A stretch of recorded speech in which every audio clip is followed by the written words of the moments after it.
வணக்கம், நான் உங்கள் ராஜேந்திரன். இந்த சென்னை யூடியூப் சேனல்ஸில் 8வது எபிசோடு நீ அதை பற்றி பேச போகிறோம். இன்றைக்கி எங்கள் வீட்டாண்ட தான் இருக்கேன், அதை எடுக்க வந்திருக்காப்புல. இன்றைக்கி வந்து எபிசோட போய் எல்லாம் பாருங்கள், முழுமையாக கடைசி வரைக்கும் பாருங்கள். அதனால் போயிட்டுருக்கோம்.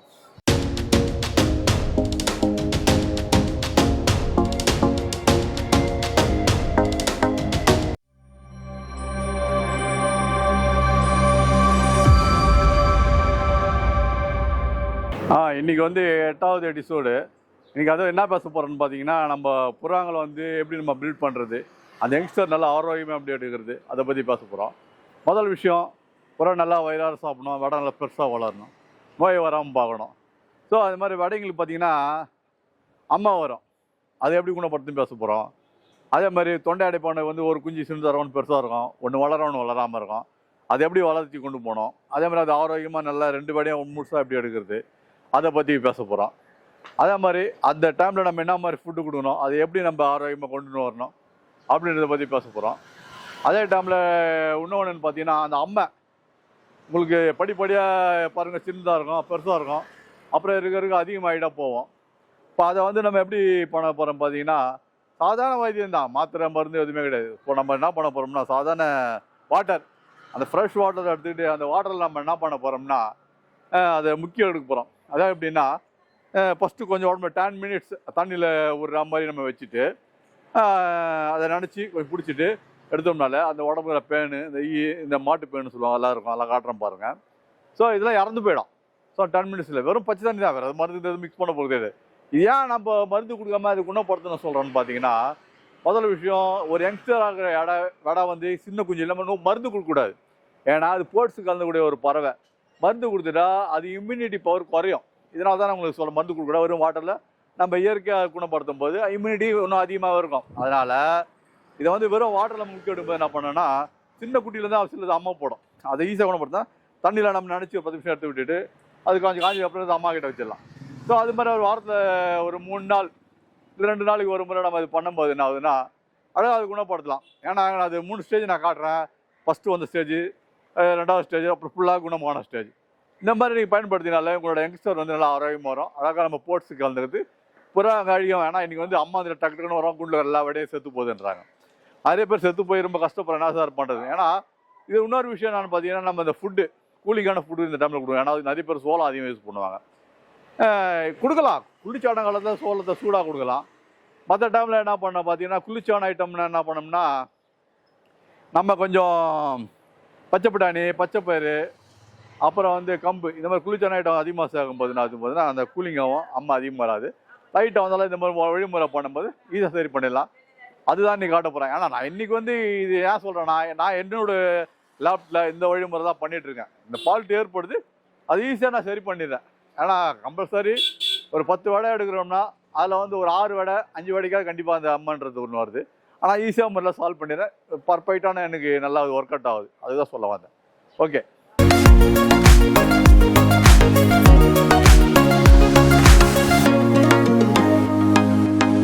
இது வந்து என்னென்னு பார்த்தீங்கன்னா, ஒரு லாங் டிஸ்டன்ஸ் புறா போயிட்டு வருதுன்னு வச்சிங்களேன், ரெக்கவரி நான் நோ பண்ணுவாங்க. ஆனால் இந்த பார்லியை நீங்கள் கொதிக்க வச்ச தண்ணி கொடுத்து பாருங்கள், வீக்காக வந்த புறா தண்ணி குடித்த உடனே சூப்பராக வந்துடும். அந்த மாதிரி ஒரு ஒன்றும் வேணாம், அந்த புறா ரோஸ் போயிட்டு வருதுங்களா, ஒரு வாரதாக வருது, 1000 போயிட்டு வருதுன்னா புறா வீக்காகவே சார் ரெடியாக மாட்டேதுன்னுவாங்க. ஈஸியாக நம்ம தெரியுது. தண்ணியில் ஒன்று என்ன பண்ணுறீங்க, புறா வந்துடுச்சா தண்ணி வைக்காதீங்க, ஒத்து ஓரம் வச்சுருங்க. டக்குன்ட்டு ஒரு 2 கைப்பிடி 3 கைப்பிடி தண்ணியில் கொதிக்க வைங்க, நீராகாத மாதிரி வந்துடும். அதை ஒரு 2 ஏலக்காய் நெசுக்கி போட்டுருங்க. அந்த தண்ணியை அப்படியே இந்த சாப்பாடு வடிகட்டிட்டு புறா குடிக்குது வைங்க, இம்மிடியட்டாக புசு புசுன்னு வந்துட்டு பாருங்க வீக்கான புறா. நான் லாங் டிஸ்டன்ஸ் புறாக்கு பழங்கால மெத்தடு இதுதான் நான் பண்ணியிருக்கேன். பாரதா வந்ததுக்கு 1000 வந்ததுலாம் நல்லாவே ரெக்கவரி ஆகிடும். அதிகமான ஒரு பார்லி தான். அதுதான் உங்களுக்கு நான் இந்த டைம் உங்களுக்கு ரெக்கமெண்ட் பண்ணுறேன். நிறைய பேர் சொல்ல மாட்டாங்க, இதெல்லாம் உங்களுக்கு சொல்கிறேன், புரியுதுங்களா. அந்த மாதிரி ஒரு அருமையான ஒரு இதுதான் இந்த பார்லி. இந்த மாத்திரை பார்த்தா சுப்ரடியான், சாதாரண நம்ம ஹியூமன் மெடிக்கல் ஷாப்பில் கிடைக்கும்.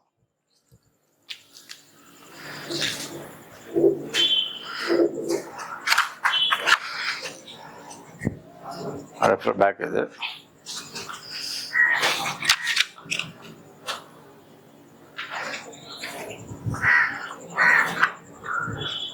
அதே மாதிரி இது நுரோபியான், சாதாரண மைமன் மெடிக்கல் ஷாப்லேயே கிடைக்கும்.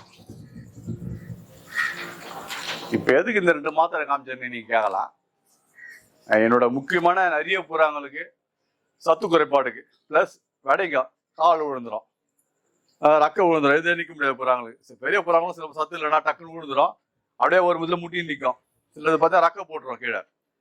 ஒன்றும் இல்லை, ஸ்புடியான் டேப்லெட் ஒன்றும் நிரோபியான் டேப்லெட் ஒன்று இமீடியட்டாக கொடுத்து பாருங்க, உங்களுக்கு இந்த ஃபால்ட்டு கிளியர் ஆகிடுது. எழுந்து நிற்குது வடை, நிற்கவும் முடியாது, கால் 2 விழுந்துடும். வடைங்களுக்கு பெரிய புறா கூட சிலது விழுந்து போகுது. சில புறா பாருங்க சத்து குறைபாட்டில் முட்டை வயிற்று உருவாயிடும், முட்டை முக்கியிட முடியாது. அப்போ அந்த மாதிரி நேரத்தில் நிரோபியான் ஒன்று ஸ்புடியான் ஒன்று கொடுத்து பாருங்க, இமீடியட்டாக அது முட்டை இடும். ஆனால் நான் வந்து இந்த மாதிரி ஃபால்ட்டுக்கு இதை யூஸ் பண்ணுறேன், நல்லாவே குணமாகுது, சக்ஸஸாக இருக்கு. ஆனால் சக்ஸஸ் பண்ணதுனால தான் உங்களுக்கு சொல்கிறேன், சரிங்களா?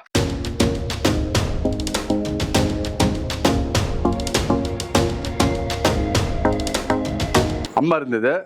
ஸோ இது வந்து வடையில் நான் தண்ணியில் நினைஞ்சு போட்டு பாருங்கள், அம்மை காஞ்சிடுச்சு. காஞ்சி பாருங்கள், இந்த அம்மையை காஞ்சி வர அம்மையை எடுக்கிறேன். ஈஸியாக வந்துச்சுங்களா? அது மாதிரி காஞ்சி கொட்டிடுதா? அதே மாதிரி தான் பாருங்கள், இங்கே அம்மா இருந்தது, அது எடுக்கும்போது அதை வந்துடும். பாருங்கள், இந்த அம்மை இந்த பிஸ்தர் அப்படியே ஊந்துடும், காஞ்சி போய் ஊந்துடும். அது ஒன்றும் இல்லை, இந்த மாதிரி நம்ம தண்ணியில் நினச்சி விடும்போது போயிடும். அதே மாதிரி இதை பாருங்கள், இந்த இடத்துல கூட அம்மா இருக்குது, காஞ்சிருக்கா? பாருங்கள், அப்படி எடுத்தாலே இதை பாருங்க வந்துச்சுங்களா அம்மை. இது அம்மை தான், அப்படியே காஞ்சி கொட்டிடும், அவ்வளோதான். தண்ணியில் தான் இது பாருங்கள் எப்படி நினச்சி வைக்கிறேன், இதே தான் விஷயம். 10 நிமிஷம் இந்த புறா இது மாதிரி தண்ணியில் ஊற வச்சிங்கன்னா, இப்போ இந்த புறாவுக்குள்ள ஈ இருந்துன்னு வச்சிங்களா, இதை பாருங்கள், ஈ வரும், காட்டுறேன். இதில் கூட ஒரு ஈ இருக்குது, இந்த வந்து பாருங்க, பாருப்பா வருதா ஈ?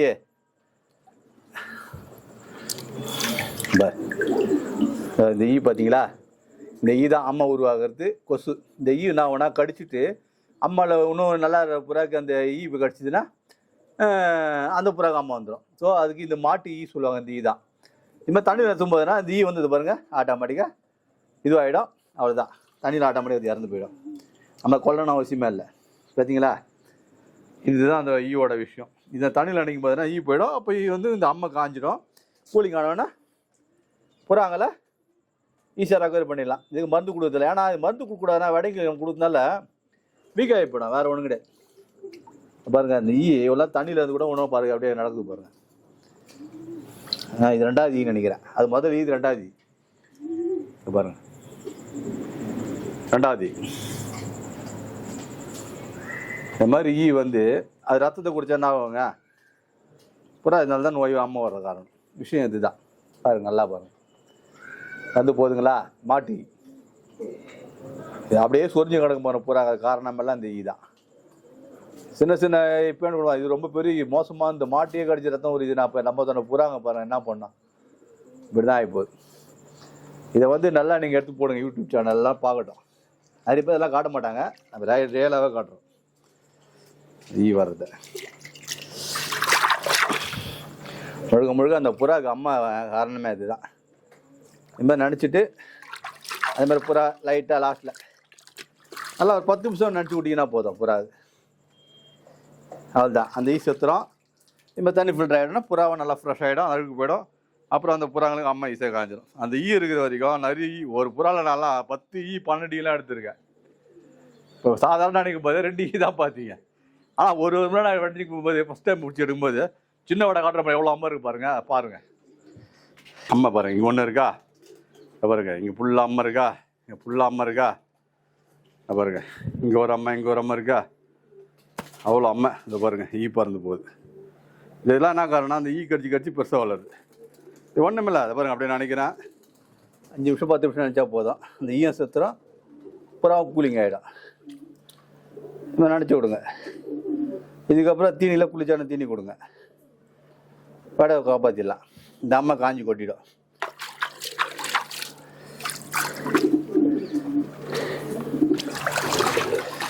அவ்வளோதான்.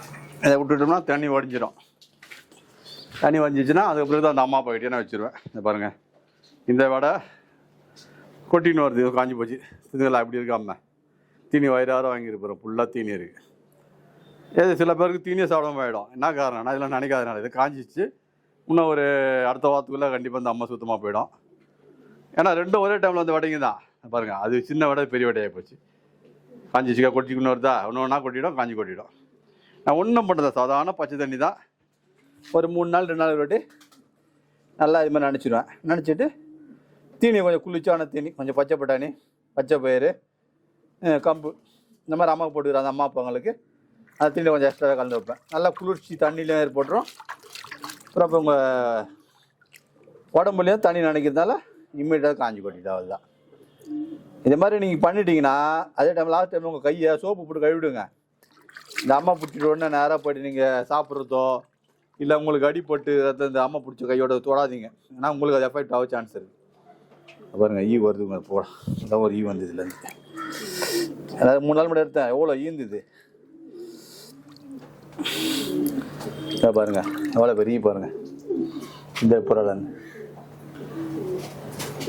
அது மாதிரி ஒன்று அந்த ஈ இப்படி கடிச்சா என்னத்துக்காக வருது, இதனால தான் அம்மா பெருசாகிட்ட போகுது. இந்த ஈ இல்லாமல் ஆயிடுச்சுன்னா புறா நல்லா குணமாயிடும். அன்னைக்கு பாருங்கள் 10, 5, 7, 8 ஒரு புறாவில் இருக்கும். இப்போ பார்த்தீங்க அது மாதிரி வாரத்துக்கு 2 நாள் 3 நாள் நடிக்கிறதுனால அந்த ஈங்க இல்லாதனால புறாங்க ஈஸியாக காஞ்சிரும். அந்த ஈயம் புறா விட்டு போயிடும். இதெல்லாம் காரணம் என்னென்னா, நம்ம புறாங்களை வரதில்லை, அது வெளியில் ஜங்கிலி புறா வந்து உட்காந்து பார்த்தீங்களா, அந்த ஈங்க வந்து பெரிய புறா எடுத்து ஊற்றி அதோட குட்டிங்கிட்டு வந்து பரவிடுது. அவ்வளோதான். ஒரு 5 நிமிஷம் 10 நிமிஷம் தண்ணி வடிஞ்சிச்சுன்னா போதும், புறா வந்து அழகாக விட்டுடலாம். சில வீட்டிலலாம் அம்மா போட்டுச்சா புறா நடக்கவே முடியாது, தீனியாக சாப்பிடுது. ஆனால் என்கிட்ட அப்படி கிடையாது. இது மாதிரி இருக்கும்போது ஜெல்சல் டப்ளம் போடுவேன், நல்லா சாப்பிடும், கிளியராக இருக்கும். புறா எப்பவுமே நான் இந்த வழி தான் பண்ணுவேன். விடைங்களுக்கு நல்லா எங்கிட்ட ஆரோக்கியமாக இருக்காருன்னா அம்மா இருந்தாலும் நார்மலாக ஒன்றும் ஒரு வாரத்தை பார்த்து நார்மலாக போவேன். விடைங்களை பாதி விடைங்கிட்ட 10 விடாடுக்கிறேன், 7 விட 6 விடை கண்டிப்பாக அம்மா வரும். ஈஸியாக கோரி பண்ணிவிடுவேன். எல்லாம் பார்க்க பயப்படுவாங்க, நாங்கள் எப்படி தாங்க பண்ணுறீங்கன்னு வாங்க. ஒன்றும் இல்லைங்க, பச்சை தண்ணி இல்லைங்க நினச்சி போடுறேன், வேறு எந்த மருந்து கொடுக்க மாட்டேன், நல்லா ரெக்கவரி ஆகிடும். பாருங்கள் இந்த விடைகளாக பார்த்தீங்கன்னா எல்லாத்துக்கும் அம்மா வந்துருந்தாங்க. பாருங்கள் இதெல்லாம் அம்மா இருக்கா, இன்னும் ஒரு வாரத்துக்குலாம் அம்மா இல்லாமல் ஆகிடும். கூலாக பண்ணிவிடுவேன். எல்லாம் ஒரே சைஸாக இருக்கும் வடை. என்ன காரணம்னா, நான் இந்த மைண்ட் தான் பண்ணுறது. வடை குஞ்சு பொரிச்சிச்சா அந்த புறாங்க நல்லா தீனி நேரத்தோடு கொடுப்பேன், டைமிங்கோடு வரும். வடைங்க நார்மலாக ஒரே சைஸாக இருக்கும். நிறைய பேர் பாருங்கள் 20 வடை செத்து போச்சு, 5 வடை செத்து 10 வடை செத்து போச்சுன்னுவாங்க. நம்மகிட்ட அந்த இதுவே கிடையாது. அத்தனை வடையும் காப்பாற்றணும், அதுதான் நம்மளோட இதுவே. அதே மாதிரி எல்லாம் காய்ச்சல் போடுவாங்க, அப்புறம் நான் காய்ச்சல்லாம் போட மாட்டேன். இப்படி தான் அதுங்களாம் வரும், உள்ளே போவோம். கடைங்களை இப்படி தான் தண்ணியில் நெஞ்சு விடுவேன். 5 days, அதுக்கப்புறம் அவங்களாம் இறக்கி விட்ருவேன். கீழே மேலே வருவாங்க, இறங்குவாங்க, அவ்வளோதான். அதெல்லாம் காய்ச்சல். கூண்டில் போகிறது, டப்பாவில் போகிறது, பாக்ஸில் போட்டு மேலே வைக்கிறது இந்த பழக்கமே கிடையாது. நான் இருக்கிற பாருங்க, ஏதாவது ஒரு புறா பயந்து வருதா பார்த்தீங்களா, என்கிட்ட நல்லா தைரியமாக கிட்ட வரும். என்ன காரணம்னா, இது மாதிரி நல்லா கையில் பிடிச்சி பழகுவேன், பேசுவேன். எனி டைம் வந்து டைம் பாஸ் பண்ணுறது அப்படி தான். நான் பாருங்க ஒரு வெள்ளைப்புறா வந்து பாருமா, பட்டை. இந்த புறா என் கூட வந்து 2 வருஷமா இருக்கு. புறா கூட வந்து இறங்கிச்சு, அவ்வளோதான். அது வெட்டி விட்டா போல, அதை கேட்டு பார்த்தா இல்லை, நாங்கள் அப்படியே தான் கிடக்குது. பார்த்து போவோம் வரோம், என் புறா அப்படியே வரோம், அப்படி இருக்கு. புறா எப்படி இருக்கு பார்த்தீங்களா, இம்போர்ட்டட் டச் புறா இருக்கும். நான் ஒன்றும் பண்ணுறதில்ல, வரட்ட மாட்டேன், அட்டப்பட பிறகு புறா போய் வரோம். அந்த மாதிரி எல்லா பேர் வருவாங்க. ஏன்னா இது ஏன் புறான்னு தான் பார்த்துன்னு கொடுத்துருவேன். இங்கே மதுரையில் ஒருத்தர் இருந்தார். அவர் இங்கே நம்ம தனுசு கணச்சி கிளப்பில் வந்து தேர்டராக இருக்கார். அவர் புறா ஒரு வாட்டி வந்து வந்தார், பார்த்துறேன், நல்லா அப்படி பார்க்க. அதுதான் இது ஏன் புறா மாதிரி இருக்குது. ஆமாம் சார், போன வருஷம் வந்துச்சு சார்ண்ணே, வின் பண்ணலைன்னு சார் அப்படின்னாரு. சரி சார், எதுவும் போங்க சார் அப்படின்னேன். அதே மாதிரி நான் சொல்லிவிட்டேன், சார் இது வந்து புறா சார்ண்ணே. சரி உண்டா எடுத்துப்போம் கொடுத்துருவேன். சொல்லுவாங்க இது பாரு நம்பரை, ஒரு நாட்டு போய் பார்த்தா நோட் போய் எழுதி வச்சுருந்தேன் நம்பரை. சரி சார் கொடுத்துரு. அந்த மாதிரி நம்ம ஃப்ரெண்ட்ஸுங்களாக இருந்தால் அந்த மாதிரி வச்சுக்கிறது. அவன் புறாங்களாம் பிடிக்கிறது கிடையாது. வருவாங்க, இருப்பாங்க, அடங்கல் தெரிஞ்சு அவங்களாம் போயிடுவாங்க. ஆனால் கவலை போடவும் மாட்டேன், போனாலும் போடவும் கொடுத்துருவேன். எங்ககிட்ட புறா வளர்க்காம நார்மலாக வளர்ப்பேன். புறாங்களா அது வெட்டுறது இதெல்லாம் கிடையாது, நார்மலாக இருக்கும். ஃபஸ்ட்டு அடிப்பட்டு வந்தது காமிச்சோம் பார்த்தீங்களா, ஒன்றும் இல்லை, சாதாரண தேங்காய் தான் அப்படின்னு சொன்னோம் பார்த்தீங்களா, அந்த புறா தான். அது நல்லாவே ஆகிப்போச்சு, இப்போ நார்மலாக இருக்குது. பாருங்க, அது அந்த வடிவே தெரியாமல் போச்சு பாருங்கள். இந்த இடம் இங்கே தான் அடிப்பட்டது, இப்போ லைட்டாக அந்த இடம் அந்த பாருங்கள் இந்த இதுவாக தெரியுது. அந்த ரணம் மேலே மாறி போச்சு. தேங்காய் தான் வச்சு அதுலேருந்து இதை பேச்சா பிச்சுக்கிட்டு வந்து இந்த புறா உங்களுக்கு அந்த புறாவோட கண்ணுங்க நல்லா காமிச்சிருப்பேன். நார்மலாகி போச்சு, நல்லா ரெக்கவர் ஆச்சு. ஃபீமேல் தான் இது. இந்த முன்னூரில் அடி வாங்கினது அப்புறம் சரியாயிடுச்சு. வெறும் தேங்காய் தான் தடவினேன். அதே மாதிரி நான் பெரும்பாலும் பார்த்தீங்கன்னா இயற்கை வைத்தியம் தான் பண்ணுறது. நம்மக்கிட்ட என்ன பொருள் இருக்கோ அதை வச்சு அதை ரெடி பண்ணிடணும் அப்படின்ற மாதிரி தான். இந்த மாதிரி விஷயங்க, பயனுள்ள விஷயங்க அடுத்த வீடியோலாம் நிறைய சொல்லலான்னு இருக்கேன். எல்லாம் லைக் பண்ணி பாருங்கள். புரியுதுங்களா? ஏற்கனவே உங்களுக்கு ஒரு விஷயம் இருக்குன்னா நெக்ஸ்ட்டு வீடியோவில் ஒரு விஷயம் முக்கியமான சொல்லலான்னு இருக்கிறேன். ஏன்னா சில பேர் இந்த முட்டியில் கட்டி வந்துடுது சார், குணப்படுத்தவே முடியல. நாங்கள் வேறு ஒரு யூடியூப் சேனலில் சொல்லியிருக்கேன் அந்த விஷயம். இதில் நம்ம சென்னை யூடியூப் சேனல் சொல்லலை. ரக்கையில் கட்டி வரும், மேலே அடியில் கட்டியும் வருது, கொழுப்பு கட்டியும் வருது. ப்ளஸ் அமையை பற்றி பேசியிருக்கோம். இது சால்மனா டிசீஸில் அது ஒரு வகையான கட்டி தான். அந்த முட்டியில் வந்து வீங்கிடும், இதில் புறா நொண்டும். சால்மனா டிசீஸில் அது ஒரு அறிவு அந்த வந்துச்சுன்னா அது மாதிரி பால்ட் ஆகிடுது. கொழுப்பு கட்டியும் வந்துடும், புறா ரக்கத்துக்கு மட்டும் தொங்க போட்டுரும், அப்படியே பட்டையாக இருக்கும். அது ஒன்றும் இல்லை, நம்ம ஆன்டிபயோட்டிக் தான். மற்ற எதுவும் கொடுத்தாலும் அது சரி பண்ண முடியாது. அது கொழுப்பு கட்டி கறிக்கு தந்தாலும், இல்லை அந்த பேரடைப்பேட்டில் வர கட்டியாக இருந்தாலும், சால்மனா டிசீஸ் வரக்கூடிய கட்டியாக இருந்தாலும் ஒன்றும் முட்டியை சுற்றி வரும். சில டைமில் கண்ணுக்கிட்ட கூட வரும். அதே டைமில் ரக்கைக்கு மேலே வரும், ரக்கைக்கு அடியில் வரும். இது வந்துச்சுன்னா புறா எதுவுமே யூஸ் ஆகாமல் போயிடும். அப்போது அதுக்கு அந்த முக்கியமான அந்த மருந்து நான் கொடுத்து ரெடி பண்ணுறேன். நிறைய பேர் ரெடி, ஆனால் இன்ன வரைக்கும் அது வந்துட்டாங்க, நிறைய பேர் ரெடியாக பண்ணணும் தான் சொல்லுவாங்க. அவன் ஈஸியாக அதை ரெடி பண்ணிடுறேன். அதனால் நெக்ஸ்ட்டு எபிசோடில் அந்த பயனுள்ள விஷயம் சொல்ல போகிறேன். ஓகேங்களா? அந்த மருந்தே போட போகிறேன். அது இப்படி குணப்படுத்தணுன்ற வழிமுறை, அந்த அளவு கரெக்டாக சொல்ல போகிறேன். கண்டிப்பாக பாருங்கள். அதே மாதிரி இந்த வாரம் சொன்ன மாதிரி அடுத்த எபிசோடில் வந்து இன்னும் ஒரு பயனுள்ள விஷயங்களை சொல்ல நான் இருக்கேன். ஏன்னா இந்த வாரமே உங்களுக்கு என்ன சொல்லுவாங்க, நான் போன வாரத்துக்கு முன்னாடி ஆலிவாதியை பற்றி கொஞ்சம் சொல்லியிருந்தேன், நிறைய பேர் பார்த்தீங்க. இந்த வாட்டி வந்து பார்லியை பற்றி சொல்லியிருக்கேன். ஏன்னா அதோட குணநலம் வந்து பார்த்தா இயற்கையான குணநலம், அவ்வளோ அருமையான ஒரு குணநலம். அதே மாதிரி நிறைய பேர் சார் சாதா புறா கண்ணா புறாக்கெல்லாம் தம்மு தண்ணி சொன்னீங்க, லாங் டிஸ்டன்ஸ் ஓடுற புறாங்களாம் தம்மு தண்ணியை சொல்ல மாட்டேறீங்க. நாங்கள் தம்மு தண்ணி போல் ஒன்று தான், நம்ம பயன்படுத்துகிற ஒரு பொருள் தான், அதுதான் நான் கொடுக்குறேன் என் புறாக்கு. ஸோ அதுவும் அடுத்த எபிசோடில் கண்டிப்பாக சொல்கிறேன். ஆனால் இது தம்மு தண்ணி கிடையாது, நம்ம பயன்படுத்தக்கூடிய ஒரு இதுதான் நான் கொடுத்து வாரதாக 1000 நான் கொடுத்தேன். அதுவே தம்முக்கு சிக்குள்ளான இது தான். எவ்வளோ இதுவாக இருந்தாலும் உங்களுக்கு அந்த நல்ல பயனுள்ள விஷயமா இருக்குது. அடுத்து சொல்கிறேன். இது வந்து வாரதாக ஓட்டுறவங்க 1000 ஓட்டுறவங்களுக்கெல்லாம் பயனுள்ள விஷயமா இருக்கும். நம்ம சாப்பிட்ற ஃபுட்டு தான் அந்த முறை, அது மாதிரி புறாங்களுக்கு கொடுக்கும்போது நல்லா பயனுள்ளதாக இருக்குது. ஏன்னா இது வந்து முழுக்க அது ஓமர் புறாக்கு தான். ஏற்கனவே சாதா புறா சொல்லியிருப்பேன் தம்மு தண்ணி. ஆனால் இது தம்மு தண்ணி கிடையாது. தம்மு தண்ணி போன்ற ஒரு தம்மு ஏற்படுத்தக்கூடிய ஒரு விஷயந்தான். நெக்ஸ்ட் வீட்டை கண்டிப்பாக பாருங்கள், சொல்கிறேன். ஓகேங்களா? நன்றி, வணக்கம். இப்போ ஓகே, இப்போ வந்து பார்த்தீங்கன்னா நம்ம டானிக் வாங்குகிறோம். இப்போ இந்த டானிக் வாங்குறோம்னா இதை பயன்படுத்தி எப்படின்னு முதல்ல புரிஞ்சுங்க. எல்லாம் வாங்குவாங்க, அங்கே வச்சுருவாங்க. அப்படி இருக்கக்கூடாது. முதல் பாயிண்ட்டு, வெளிச்சம் அதிகமாக இதில் படக்கூடாது. வெயிலாக இருந்தாலும் சரி, நம்ம லைட் பல்பாக இருந்தாலும் சரி. அது இது இல்லாமல் இந்த மாதிரி ஒரு டப்பாலையோ இல்லை ஒரு வீட்டில் உங்கள் வீட்டில் இந்த இருட்டான இடமா இருந்தாலும் அந்த மாதிரி இடத்துல வச்சு பயன்படுத்துங்க. லாங் டைப் மருந்து காலியாக யூஸ் பண்ணலாம். நம்ம பவர் குறையாமல் இருக்கும். இதுக்கு வந்து நான் வந்து என்ன பண்ணுறேன், இது மாதிரி டப்பா ஒன்று எடுத்துக்கிறேன். இந்த டப்பாவில் இப்படி போட்டு இப்படி மூடி வச்சுப்பேன். வேணும் நம்ம திறந்து எடுத்துப்பேன். அதே மாதிரி தான் இந்த மாதிரி மருந்து கூட, எந்த மருந்தாக இருந்தாலும் நம்ம ஒரு டப்பா ஒன்று வச்சு யூஸ் பண்ணும்போது பார்த்தீங்கன்னா நமக்கு வச்சு மூடிட்டோம்னா நமக்கு மருந்து வந்து பவர் குறையாமல் இல்லைன்னா பவர் போயிடும். ஏன்னா அந்த வெளிச்சமாகப்பட்டு தான் இந்த பவரை எடுத்துது. அப்புறம் நீங்கள் காசு கொடுத்து வாங்கி வேஸ்ட் தான் போவோம். அப்படி கொடுத்த பயன் இல்லாமல் போவோம். அந்த பயன் நம்ம பறவை யூஸ் பண்ணும்போது இந்த ஃபைனோட இருக்கணும்னா அது மாதிரி யூஸ் பண்ணிங்க. ஏன்னா இந்த விஷயம் வந்து நிறைய பேர் சொல்ல மாட்டாங்க. இதான் முதல் டைமாக உங்களுக்கு நான் சொல்கிறேன். அனைவரும் மருந்தை வந்து பாதுகாப்பாக வச்சு யூஸ் பண்ணுங்கள். ஓகேங்களா?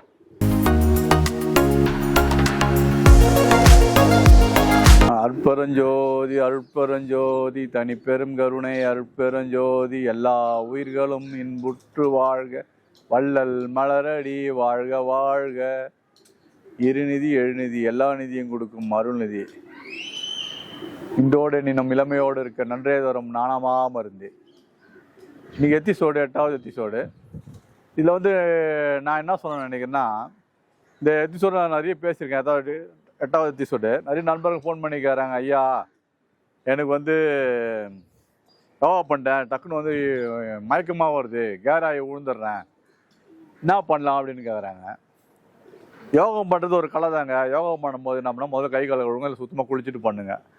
ஓகே, அதுக்கப்புறம் பண்ணி முடிஞ்சதுக்கப்புறம் முகம் கழுவுங்க, நல்லது. ஏன்னா கண் எரிச்சல் இல்லாமல் இருக்கும். இன்னொரு விஷயம், நிறைய பேர் என்ன பண்ணுறாங்க, யோகம் பண்ணுறதுனால சாப்பாடை குறைக்கணும், சாப்பாடு இல்லாமல் இருக்கணும், நம்ம அப்போ தான் அமுதம் கிடைக்கும் அப்படின்னு நினைக்கிறாங்க. நல்லா புரிஞ்சுங்க, ஒரு நிலை கடக்கிற வரைக்கும் ஒரு விஷயம் இருக்குது, இன்னொரு நிலை கடக்கும்போது இன்னொரு விஷயம் இருக்குது.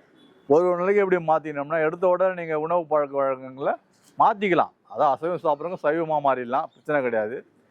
அதேமாதிரி சாதா வாட்டர் குடிக்கிறீங்க, ஐஸ் வாட்டர் குடிக்காமல் சுடு தண்ணி குடிக்கலாம். ஓகே, இது ஒரு வகை. இதுக்கப்புறம் ஒரு வகை என்னன்னு பார்த்தீங்கன்னா, சாப்பாடு எடுத்த உடனே நீங்கள் என்ன பண்ணுறாங்கன்னா சுத்தமாக சாப்பிட விட்டுடுறாங்க. 3 வேளை சாப்பிடுவாங்க. ஓகே, அதை ஒரு வேளை ஆக்கலாம், 2 வேளை கன்ஃபார்மாக சாப்பிட்ணும். அதாவது எப்படின்னா, உழைப்பு எடுக்கிறவங்க, உழைக்கிறவங்க, மூட்டை தூக்குறவங்க, வண்டி ஓட்டுறவங்க, கூலி வேலை செய்கிறவங்க, இது மாதிரி யோகம் பண்ணுறாங்க. ஹார்ட் ஒர்க் பண்ணுவாங்க, சில பேர் ஆஃபீஸ் போவாங்க, ஃபைல் பார்ப்பாங்க, வண்டி டிரைவிங் பண்ணுவாங்க. இவங்களெல்லாம் வந்து பார்த்தீங்கன்னா சாப்பிடாமலாம் முடியாதுங்க, கண்டிப்பாக சாப்பிட்டு ஆகணும். பறிக்கிறாங்க, சாப்பிடாம இருக்கிறாங்கன்னா அவங்க எந்த வேலையும் செய்ய மாட்டாங்க, புகையில் இருப்பாங்க, இல்லை அப்படியே கோயிலில் போய் தங்கிடுவாங்க. சாப்பிடாம இருக்கிறாங்கன்னா ஒரு வேளை சாப்பாடு சாப்பிட்டு இருப்பாங்க. சில டைமில் அன்னதானம் கொடுத்தா சாப்பிடுவாங்க, சில பேர் 2 வேளை கூட சாப்பிட்றவங்க உண்டு. நம்ம யோகம் பண்ணுறவங்கள இங்கே ஒருத்தர் காஞ்சிபுரத்தில் இருக்காரு, அப்புறம் நேற்று ஒருத்தர் பெங்களூர்னு ஒருத்தர் ஃபோன் பண்ணுறாரு, ஹைதராபாத் ஒருத்தர் ஃபோன் பண்ணுறாரு. அவங்கள என்ன சொல்லணும், இது மாதிரி பிரச்சனை நிறைய நடக்குது ஐயா, என்ன பண்ணலாம் அப்படின்னு கேட்குறாங்க. நான் சொல்லணும்னா, நீங்கள் சாப்பாடு 3 வேளை சாப்பிட்டு 2 வேளை சாப்பிடுங்க, 2 வேளை ஒரு வேளை டிஃபன் சாப்பிடுங்க. டிஃபன்னா இட்லி சாப்பிட்டு ரொம்ப நடிச்சிட்டு யோகம் பண்ணுறவங்க ஒரு வேளை சாப்பாடு சாப்பிடுங்க, வேறு சாப்பிடுங்க. இல்லை 3 வேளை சாப்பிட்ணும் உடம்புனா கண்டிப்பாக சாப்பிடுங்க, அளவுக்கு குறைவாக சாப்பிடுங்க. இல்லை எனக்கு வேண்டாம் சாப்பாடு ஒரு வேளை சாப்பிடணும் வைத்தியம் சொல்லுங்கன்னா, ஒரு வேளை சாப்பிடாதுங்க, ஒரு வேளை பழங்க சாப்பிடுங்க, ஒரு வேளை இந்த மூக்கடலை வேர்க்கடலாம் இருக்குது பார்த்தீங்கன்னா, அதை ஊற வச்சு அவிச்சு சாப்பிடுவாங்க. அந்த மாதிரி சாப்பிட்டிங்கன்னா உங்களுக்கு அந்த மயக்கம் நல்லா ஏற்படாது.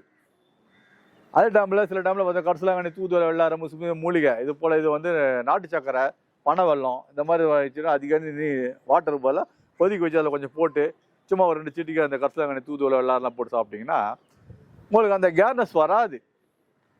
ஏன்னா எடுத்த உடனே நீங்கள் தண்ணி குடிக்க மாட்டேன், சாப்பிட மாட்டேன் அப்படிலாம் விடாதீங்க. விட்டிங்கன்னா கண்டிப்பாக இந்த பிரச்சனைங்க கண்டிப்பாக வரும். ஒன்று இந்த யோகம் பண்ணுறவங்க பெரும்பாலும் பார்த்தீங்கன்னா ஏதாவது ஒன்றுனா இங்கிலீஷ் வைத்தியம் போயிடுவாங்க. பயன்பட்டு சரியாச்சுன்னா பிரச்சனை, சரியாகலும் போது நிறைய பேர் எவ்வளோ வைத்தியம் எடுக்க சரியாகுதுன்னுவாங்க. சித்த வைத்தியம்னு பண்ணுறாங்கங்க, சித்த யோகம் பண்ணுறவங்க சித்த வைத்தியம் இருக்குது. நம்ம தமிழ்நாட்டிலே அண்ணா ஹாஸ்பிட்டல் எவ்வளோ பெரிய ஹாஸ்பிட்டல் இருக்குது உங்களுக்கு தெரியும். அங்கே போனீங்கன்னா எல்லா இதுக்கும் அவங்க லைக்கியம் கொடுக்குறாங்க, ஆயில் கொடுக்குறாங்க, யோகா பண்ண சொல்கிறாங்க. இல்லை கை கால் விழுந்தவங்களை கூட அந்த ஆயில்மெண்ட்லாம் பண்ணுறாங்க. ஈஸியான வழிமுறை இருக்குது. சில பேர் பார்த்து யோகம் பண்ணி இந்த சூடாகிப்பட்டு 2 தொட சைடில் ரணமாகிடும்.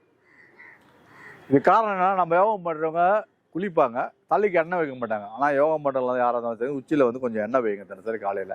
குளிர்ச்சியாக இருக்கும் பாடி, ஓவர் சூடு வராது. ஏன்னா நம்ம யோகம் பண்ணாதான் உடம்புல உஷ்ணம் ஏற்படும். உஷ்ணம் வேண்டாம் தான் வல்லறையாக சொல்லிக்கிறாங்க. ஆனால் எடுத்த உடனே நீங்கள் பண்ணாதீங்க. குறிப்பிட்ட டைமில் நார்மல் கண்டிஷன் ஆகும்போது பண்ண தேவையில்ல. ஆனால் அது மாதிரி வரும். இப்போ ரணம் ஆகிட்டு உட்காரவே முடியாது, ட்ரெஸ்ஸே போட முடியாது, அது மாதிரி நம்பிக்கும். அதே மாதிரி சித்த வைத்தியம் பண்ணுங்கள், போயிடும். ஏன்னா இதெல்லாம் தாண்டி தான் நான் வந்திருக்கேன். ஏன்னா இவ்வளோ பிரச்சனைங்க அதில் நடக்கும் யோகத்தில், புரியுதுங்களா? அதனால வழிமுறை பண்ணிக்கங்க. எடுத்த உடனே நீங்கள் எல்லாத்தையும் விட்டுட்டு போன இருக்காதீங்க. தானம் செய்யுங்க, சைவமாக இருங்க, அன்னதானம் கொடுங்க, உண்மையாக இருங்க, அன்பு செலுத்துங்க, உயிர்களுக்கு இறக்கத்தை காட்டுங்க. உங்களுக்கு யோகத்தில் வந்து என்ன சொல்லுவாங்கன்னா, நான் எல்லா இடம் சில பேர் போவாங்க, எத்தவொடனே அதே சொல்ல பண்ணி அங்கே தீட்சை கொடுக்குறாங்க, இங்கே தீட்சை கொடுக்குறாங்கன்னா, தீட்சைன்னா நல்லா புரிஞ்சுங்க, சிவன் அவர் பாதத்தால் தீட்சை கொடுப்பார், அவர் காலால் தலையில் உச்சியில் வச்சுக்கிட்டு தான் தீட்சைன்னு சொல்லுவாங்க. உங்களுக்கே தெரியும், இன்றைக்கி வந்து கேரளாவில் வந்து பிராமண ரூபத்தில் இப்போ விஷ்ணு வந்துட்டு என்ன சொல்லுவாங்க, மகாபலி சக்கரவர்த்தி தலையை உதச்சி 3 அடி மண்ணு கட்டு 1 அடி வச்சு பூமியில் போக வச்சுருவார். அதுவும் ஒரு தீட்சை தான். தீட்சைன்றது உண்மையான தீட்சை அதுதாங்க. அதாவது அவங்க தலையில் காலை வைக்கிறாங்க பார்த்தீங்களா, இதுதான் தீட்சை. ஆனால் இன்றைக்கி அப்படி இல்லைங்களே, இறந்து போனவங்க உள்ளே புந்துட்டா நான் கடவுள் ஆகிட்டேன்னு ஒருத்தர் சொல்கிறாங்க, இன்னொருத்தர் என்ன சொல்கிறாங்க, நெத்தியில் கை வச்சா எனக்கு தீட்சை வந்துச்சு அப்படியே இருக்கின்றாங்க. ஆனால் நீங்கள் நிறைய பேர் எங்கிட்ட தீட்சை வாங்கிட்டு சார் எனக்கு எதுவுமே நடக்க மாட்டேது. போன வாரம் ஒருத்தர் 2 ஃபோன் பண்ணி சொல்கிறாரா, சார் எனக்கு வெளிச்சமாக தெரியுது, அதான் கூப்பிட்டு கேட்டேன், சார் என்ன சார் தீட்சை கொடுத்தாங்களா? ஆமாங்க. உங்களுக்கு நிலையெல்லாம் ஏறிச்சானாங்க. எனக்கு வெளிச்சமாக தெரியுது சார். வெளிச்சம் தெரியுது இல்லைங்க, உங்களுக்கு கீழே இருந்து ஒரு சக்கரம் ஒன்று வந்து ஒரு வலி வேதனை வரும். இந்த மாதிரி நடந்தால் தான் எனக்கு மேலே ஏறுதுன்னு அர்த்தம். எடுத்த உடனே வெளிச்சம் தெரியுதுன்னா அது உங்கள் மாயை சார். யோகத்தில் பல மாயை இருக்குது. இந்த மாயை கடந்தால் தான் ஒரு நிலை அடைய முடியும். அந்த 7 சக்கரம் கீழே ஏறணும். ஒரு சக்கரம் ஏறும்போது ஒரு வேதனை வலி தாங்க முடியாத இன்னலுக்கு ஆளாவாங்க சார். எல்லாம் ஏறி வந்து உங்கள் உயிர் இறந்து பிறந்தீங்கன்னா தான் முதல் நிலையை கடக்குறீங்க. அதாவது தாய் வளர்த்த பிறந்த பிறப்பு 1, இறந்து பிறக்க பிறப்பு 2வது பிறப்பு, நெற்றி விழா பிறக்கும் 3வது பிறப்பு சொல்லுவாங்க. இது அடைஞ்சவனால தான். அதுவும் எதுவும் எல்லாருக்கும் கிடைக்குன்னா கிடைக்காது. கோடியில் 10 லட்சத்துக்கு கிடைக்கும். எனக்கு அது கிடச்சிதுங்கய்யா. ஒரு நாள் படுத்து இருக்கும்போது சிவன் தலையை உதைச்சாரு. அதுதான் தீட்சைன்னு நான் எனக்கே தெரியாது, ஒரு மூலியமாக கேள்விப்பட்டேன். இந்த மாதிரி என் வெளியில் பல விஷயம் நடந்தது. லாஸ்ட்டாக நான் உங்களுக்கு சொன்ன நெத்தி விழா பிறந்தேன்னு. இதுக்கப்புறம் எனக்கு ஒரு விஷயமும் நடந்தது. இந்த நெத்தியில் பார்த்தீங்கன்னா குங்குமம் பற்றி சிகப்பா, அது போய் நெத்தியில் தன்னால் சிகப்பு கலராக ஒரு இது உருவாச்சு. எனக்கு அதை பற்றி ஒன்றுமே தெரியாது. என்ன இது நம்ம நெத்தியில் சிவப்பு தன்னாலே வருது, ரத்தம் வருதான் தொட்டு பார்க்குறேன். சரி, ஒரு 2-3 நாள் அது சிவப்பாகவே இந்த இடத்துல பட்ட மாதிரி ஏற்பட்டுச்சு. அதுக்கப்புறம் மறைஞ்சிடுச்சு. அப்போ தான் சொன்னேன், ஐயோ நீங்கள் இந்த மாதிரி விஷயம் வந்தது, செவ்வையெல்லாம் மாறுறதுங்க, அது சிவப்பு கலர் வரணும் அப்படின்னாங்க. அது கை வச்சா மறைஞ்சிடணும்னு எனக்கு தெரியாது, வச்சேன். அது மாதிரி நெத்தியில் வந்தது. அது எப்படி நான் அந்த 3ஆம் நாள் கடந்தவங்களுக்கு அது ஏற்படும். அது மாதிரி எனக்கு நடந்தது என் வாழ்க்கையில். அதை என்ன சொல்லணும்னு நினைக்க சொன்னேன். ஆனால் நான் என்னவோ சொல்கிறாருன்னு நினச்சிக்காதீங்க, சத்தியம் நான் சொல்கிறதில்லாங்க. ஏன்னா கடவுளுக்கு தெரியும் நான் அது மாதிரி நிலையில் போயிட்டு இருந்தனால எங்கள் வாழ்க்கையில் அது மாதிரி சிவப்பாக நடந்தது. சிவப்பு கலர் இந்த நெத்திலேயே வந்தது பட்ட மாதிரி. அந்த விரல் கூட தெரியாது, வச்சுட்டேன். போயிடுச்சு, மறைஞ்சிடுச்சு, வேறு ஒன்றும் கிடையாது. அதனால் போயிடுச்சு. அந்த இதில் பவர் நமக்கு வரும். அதே மாதிரி யோகா நிலையில் பார்த்தீங்கன்னா எடுத்த உடனே உங்களுக்கு ஒரு பவர்ஃபுல்லான விஷயம் கிடைக்காது. என்ன காரணம்னா, முதல் நிலை 2ஆம் நிலை முடிஞ்சு 3ஆம் நிலை போனாலும் அவங்க ஒரு நிலை கடக்கும்போது சக்தி கிடைக்கும் போது பார்த்தீங்கன்னா 10 வருடங்கள் அந்த நிலை கடந்தவங்களுக்கு அப்புறம் தான் ஒரு சக்தி ஏற்படும். சக்தி ஏற்படும்னா ஒரு குறிப்பிட்ட முக்கியமான விஷயங்க அவங்களால செய்ய முடியும். இவ்வளோ விஷயம் நடக்கும். அதாவது பவர்ஃபுல்லாக பவர் கிடைக்குன்னா இருக்கும், ஓரளவுக்கு கிடைக்கும். அதிகமாக ஃபுல் பவருக்கும் கிடைக்காது. அந்த முழுமையான இது வருதுன்னா 10 வருஷம் முடிஞ்சதுக்கப்புறம் குறிப்பிட்ட சக்திகள் எது வந்தாலும் அதான் சொல்லுவாங்க பூர்த்தி ஆகும். சின்ன பூர்த்தி ஆகும். இப்பயே அந்த டைமில் முழு பூர்த்தி ஆகும் அந்த யோகா அடைஞ்சவங்களுக்கு. அதுதான் சொல்ல வந்தேன் இன்றைக்கி. இந்த மாதிரி விஷயம் பாருங்கள். அதே மாதிரி யோகத்தில் நீங்கள் முழுமையாக அடையணும் அப்படின்னா குடும்பத்தை விட்டு தான் போகணும். புரியுதுங்களா? குழந்தை குட்டிலாம் விட்டுட்டு போகணும். தொழில் குடும்பத்தில் இருந்தால் நீங்கள் யோகா அடையலாம். புரியுதுங்களா? வேலை செஞ்சுக்கிட்டோம் யோகா அடையலாம். இல்லறத்தில் இருந்தோன்னா யோகா அடையலாம். ஆனால் அது உங்கள் மனது தான் காரணம். முதல்ல மனதை கட்டுங்க. இந்த மூச்சை கொஞ்சம் கொஞ்சமாக லாக் பண்ணுங்கள். அது நிற்கும் போது நீங்கள் உணர்வீங்க. ஒரு விஷயமா நடக்கும். புரியுதுங்களா? ஏன்னா இன்னைக்கு பாதி பேர் இந்த காசு கொடுத்து ஏமாறத முதல்ல எடுத்து உடனே இந்த காசு கொடுத்து ஏமாறாதீங்க. ஏன்னா இன்றைக்கி போலிங்க தான் எக்கச்சக்கமாக இருக்காங்க. பணம் கொடுத்து ஏமாறாதீங்க. ஹோட்டலில் தீட்சை கொடுக்குறாங்க, அங்கே தீட்சை கொடுக்குறாங்க, இங்கே மண்டபத்தில் தீட்சை கொடுக்குறாங்க, ஒருத்தர் வந்துருக்காரு அப்படின்லாம் ஒரு ஏமாறாதீங்க. போங்க, வனசில் போய் பாருங்கள், வாங்க. எத்தனை இவ்வளோ பணம் கட்டி தீட்சை வேணாம் அதெல்லாம் வாங்காதீங்க. ஒருத்தர் காசு கேட்டு தீட்சை கொடுக்குறாங்கன்னா அது கண்டிப்பாக கிடையாது. அவங்க வியாபாரமாக தான் பார்க்குறாங்கன்னு அர்த்தம். உண்மையான யோகா கலைக்காரங்க நான் சொல்லுவாங்க, பிச்சை கூட எடுக்க மாட்டாங்க, கை நீட்டு காசு வாங்க மாட்டாங்க, வேணாமான்னு சொல்லுவாங்க. அதே மாதிரி பேராசைப்பட மாட்டாங்க. எவ்வளோ கஷ்டம்னு போனாலும் ஒரே வார்த்தை முடிச்சிடுவாங்க, போப்பா நல்லா இருப்பான்னு சொல்லுவாங்க. இல்லையா, நல்லா இருங்க சரியாக போயிடும்பான்னுவாங்க. அது உண்மைதாங்க. ஒரு வார்த்தையில் மொத்தத்தையும் முடிச்சிடுவாங்க. ஏன்னா அந்த அண்டம் எல்லாம் ஒன்று தான். அது மாதிரி ஒரு உலகத்தையே ஒரு இதில் அடக்கக்கூடிய சக்தி அவங்களுக்கு கிடைக்கும் யோகத்தில். அது மேலே அடைஞ்சவங்களுக்கு அந்த ஒரு வார்த்தையே எல்லாமே முடியும். முடியாது எதுவும் கிடையாது. அதாவது என்ன சொல்லலாம்னா, ஒரு அந்த முதல்ல 2ஆம் நிலை கடந்தவன் ஒரு ஆள் கிடையாதுங்க. அவன் 3, அதாவது 3 ஒருவர். அவங்க அதாவது 3 விதமாக சக்தி உள்ளவங்க. ஒன்று தெரியாது. ஒரு யோகா அடைஞ்சவங்க ஒரு இதில் இருக்காங்கன்னா அவங்க இங்கே உட்காந்து யோகத்துலேயே அவங்க பார்த்துருவாங்க. அவங்க இவங்க தெரிவாங்க. இப்போ எப்படி நம்ம இங்கேருந்து வீடியோ கால் பண்ணி அங்கே போகிறோமா, அங்கேருந்து வீடியோ கால் பார்க்குறோமா, இவங்க எந்த காலம் பண்ணவே தெரியல வீடியோ கால் ஆட்டோமேட்டிக்காக அவங்களுக்கு தெரிவாங்க. அந்த யோகா அடைஞ்சவங்களுக்கு தெரியும். இந்த மாதிரி யோகா அடைஞ்ச ஒருத்தர் அங்கே வந்திருக்காரு, புதுசாக வந்திருக்காரு, பழைய ஆள் ஒருத்தர் இருக்காரு. அவங்களோட தரிசனம் கண்டிப்பாக கிடச்சிரும். அது உண்மையாக அழகி உணரும். அவங்களுக்கு கண்ணுக்கு தெரியும். அது இப்போ நான் இங்கே இருக்கேன், ஒருத்தர் மயிலாப்பூரில் இருக்காரு, ஒருத்தர் ரொம்ப தூரத்தில் இருக்காரு, எந்த ஊரில் இருந்தால் கண்டிப்பாக உருவானம் கண்டிப்பாக தெரிஞ்சிடுவாங்க. எந்த மலேசியாவில் இருந்தாலும் சிங்கப்பூரில் கூட அவங்க இங்கே தான் பார்த்துருவாங்க. அவங்கள அவங்க எதிர்க்க ஒரு ஆள் வர்றாங்கன்னா மனிதனா, சித்தனா, நாணியா சொல்லிவிடுவாங்க. இப்போ நீங்கள் என்ன நிலையில் சார் அடைஞ்சுக்கிறீங்கன்னா, நான் சித்த நிலையை கடந்து நாணி நிலை போயிருக்கேம்மா. அதுதான் உண்மை. அந்த 3ஆம் நிலை கடந்தவங்க தான் நாணி, அந்த 2ஆம் நிலை கடந்தவங்க சித்தன்னுவாங்க. அது முன்னாடி அவங்க சாமியார். சாமி யாருன்னா சாமியை தேடி நிற்கிறோன்னு அர்த்தம், எங்கே இருக்காருன்ட்டு. அதை தேடி தேடி தேடி அதுக்கப்புறம் நிலை அடைஞ்சால் சித்தன் ஆக முடியும். பல கஷ்டத்தில் அதை நிலை சக்கரை ஏறினா தான் நாணி ஆக முடியும். அதுவும் நாணின்றது விஷயம் அதுதான். இதை நடைஞ்சு மேல்நிலை இப்போ இன்னும் பக்தி அந்த 7 சக்கரம் அதுக்கு மேலே 7 சக்கரம் கடந்து நாணி நிலையை அடைஞ்சு அதுக்கு மேல்நிலை இருக்குன்னா இன்னும் நம்ம மனதை உருக்கம் எல்லாமே கண்ட்ரோல் பண்ணும்போது தான் அதுக்கு மேலே கடவுள் நிலை ஆக முடியும். ஐயா வள்ளலார் மாதிரி ஜோதியில் கலக்க முடியும். அதுக்கு முழுக்க முழுக்க உங்களுக்கு அன்பு, தர்மம், உண்மை. உங்களுக்கு தீமையே செஞ்சாலும் உங்களுக்கு நன்மையாக செய்யுங்க. நீங்கள் தீமை செய்யாதீங்க, உங்களுக்கு நல்லதே நடக்கும். இதுதான் ஐயா வள்ளலார் சொன்னது. அந்த ஜோதி தரிசனத்தை என்றைக்கும் வழிபடுங்க. உண்மையான வழிபாடு இருங்க, எல்லாருக்கும் தர்மம் செய்யுங்க, உண்மையாக இருங்க, நாட்டுக்கும் நல்லா செய்யுங்க. இன்றைக்கி ஆள்றவங்க கெட்டதில் செஞ்சாலும் அவங்க நல்லா இருக்கணும்னு நினைங்க, நாட்டு நல்லா இருக்கணும்னு நினைங்க, மக்கள் நல்லா இருக்கணும்னு நினைங்க, நோய் வராமல்னு நினைங்க. ஏன்னா நம்ம ஒருவர் சொல்லக்கூடிய அந்த ஆசீர்வாதம் தான் எல்லாருக்கும் பயனுள்ளதாக இருக்கும். அதான் என்றைக்கும் உங்களை துன்படுத்தினா கூட நீங்கள் அந்த இன்னலுக்கு ஆகாதீங்க, அன்பாக இருங்க, நல்லதே நினைங்க. அவங்க நல்லா இருந்தால் நம்ம நல்லா தான் அவங்க நல்லா இருப்பாங்க. ஓகே, நன்றி, வணக்கம். அடுத்த எபிசோடில் பார்க்கலாம்.